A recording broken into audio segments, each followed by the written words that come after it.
여러분들이 생각해야 될 거는 이 수능 시험이라는 게 객관식 시험이잖아요. 객관식 시험에는 맹점이 있어요. 내가 이거를 정확하게 알아야만 문제를 꼭 맞출 수 있는 건 아니에요. 이런 시험을 도전하는 데는 전략이라는 게 필요한데, 이 전략은 시험지를 분석을 해서 이 시험이 어떤 시험인지를 파악하는 걸로부터 시작을 한다고 보시면 돼요. 그럼 이 시험이 어떤 시험이냐, 작년 수능 기출 문제를 통해서 오답률 같은 걸 봤는데 오답률이 70%가 넘는 것도 있어요. 오답률이 70%가 넘는 건 뭐냐면 그냥 차라리 이걸 볼 시간에 찍으라는 거랑 똑같거든요. 100점을 받을 게 아니라면 어떤 문제들은 찍고 넘어가는 것도 하나의 전략이 될 수가 있어요. 오답률 체크를 해보면 1위 31번 그리고 34번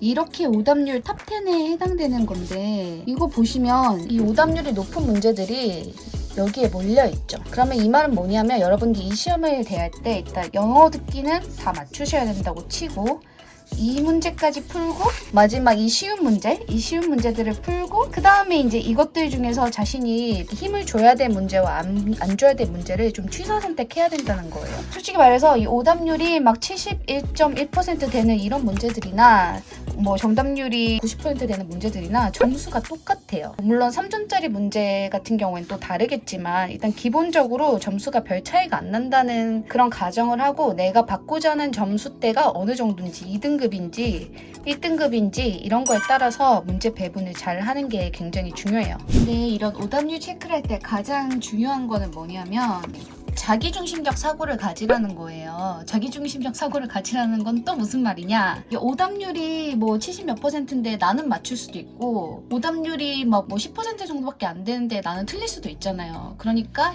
문제를 맞추고 틀리고는 결국 자기중심적으로 생각해서, 여러분들이 이렇게 고3 전국연합학력평가 문제를 풀었잖아요. 그리고 내가 주로 틀리는 유형이 어떤 건지를 잘 선별을 해서 내가 실전에서 이 문제를 풀 것인지 말 것인지를 결정을 하라는 거예요.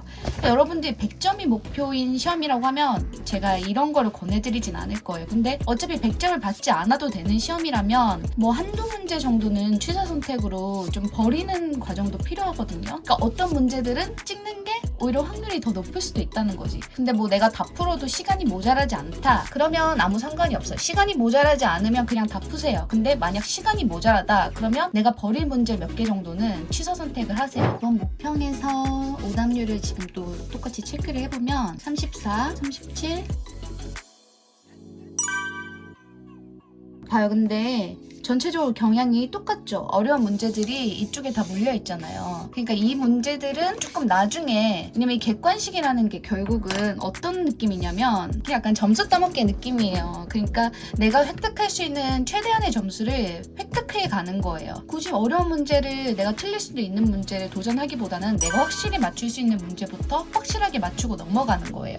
이거 보면 여러분들이 절대 틀릴 수 없는 글의 목적, 심경 변화 이런 문제들 있잖아요. 이런 문제들이나 뒤에 이 정답률이 낮게 나왔던 문제들이나 어차피 점수 배점이 똑같다는 거예요. 객관식이 그런 거예요. 그러니까 남들이 다 맞추는 문제를 꼭 다 맞추자. 그게 포인트예요. 그리고 자기가 못 맞추는 특별한 문제가 있다면 그 문제는 버리자. 그리고 수학을 믿자. 5분의 1의 확률이 생각보다 높은 확률이에요. 다시 말하지만 근데 시간이 모자라지 않다면 다 푸세요.